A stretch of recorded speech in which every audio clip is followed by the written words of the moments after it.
Subhanallah walhamdulillah wa la ilaha illallah. Subhanallah walhamdulillah wa la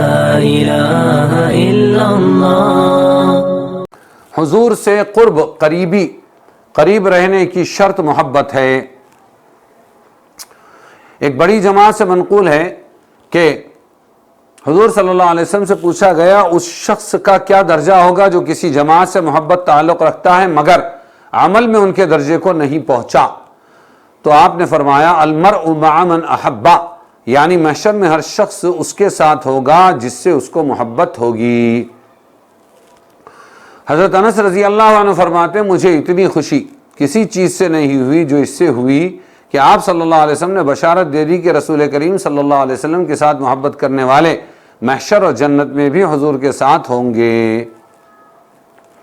لیکن یہاں بندہ ایک بات کہتا ہے اور وہ یہ ہے کہ محبت ہو تو رفاقت ہوگی، لیکن محبت صرف زبان سے نہ ہو، محبت دل سے ہو،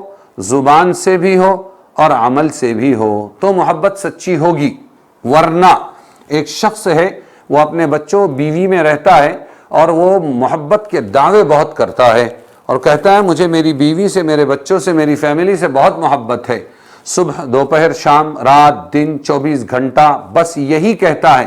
لیکن جو عمل ان کے لیے کرنا چاہیے کہ ذرا جا کے کما کر لائے، دال چاول کا بندوبست کرے، ان کے لیے ضروریات کا بندوبست کرے، کچھ نہیں کرتا، اس کے سامنے بھوکے تڑپ رہے ہیں اور مر رہے ہیں اور اس کے سامنے جان جا رہی ہے، بیمار پڑے ہوئے بچے جا کے دواخانہ نہیں لے جاتا، ان کو کما کر نہیں دیتا، خالی محبت کے سوکھے دعوے کرتا ہے، کوئی عقل مند اس کو محبت نہیں کہے گا بلکہ یہ عداوت ہے۔ ہاں،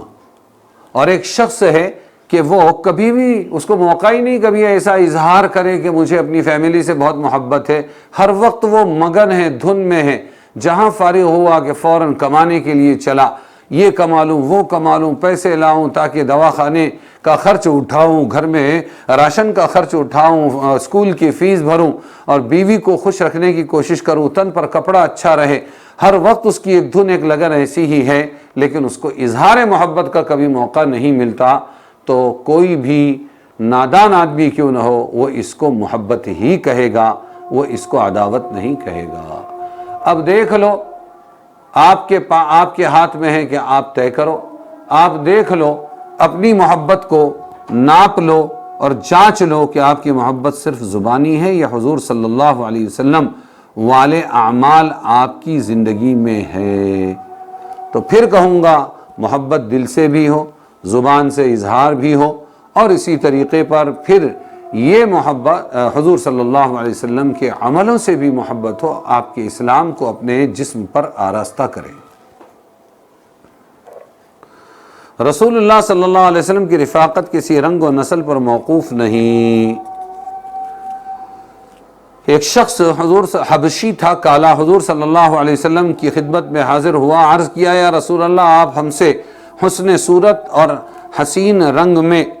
بھی ممتاز ہے اور نبوت اور رسالت میں بھی، اب اگر میں اس چیز پر ایمان لاؤں جس پر آپ ایمان رکھتے ہیں اور وہی عمل کروں جو آپ کرتے ہیں تو کیا جنت میں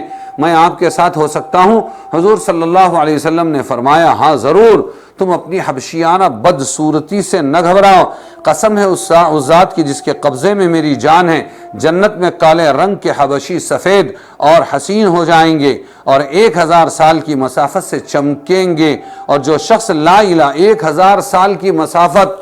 جتنا لمبا سفر ہے اتنی دور سے چمکیں گے، جو شخص لا الہ الا اللہ کا قائل ہو اس کی فلاح و نجات اللہ تعالیٰ کے ذمہ ہو جاتی ہے، اور جو شخص سبحان اللہ و بحمدہ پڑھتا ہے اس کے نام اعمال میں 1,24,000 نیکیاں لکھی جاتی ہے۔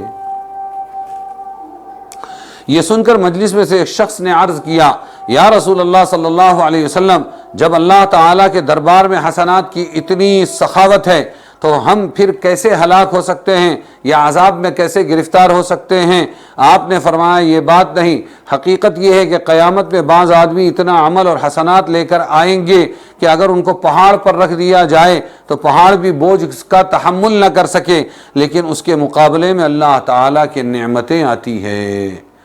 کہ اللہ کی نعمتوں کا اگر حق ادا نہیں کیا تو پھر سب نیکیاں برباد ہو جائیں گی، اور ان سے موازنہ کیا جاتا ہے تو انسان کا عمل ان کے مقابلے میں ختم ہو جاتا ہے، مگر یہ کہ اللہ تعالیٰ ہی اس کو اپنی رحمت سے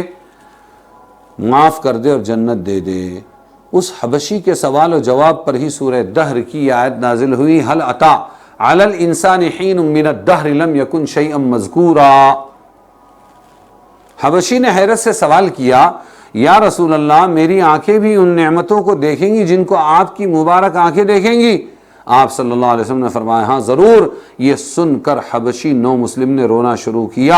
یہاں تک کہ روتے روتے وہیں جان دے دی،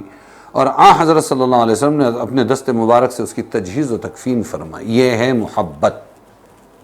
اللہ اس کا کچھ ذرہ ہم سب کو عطا فرمائے۔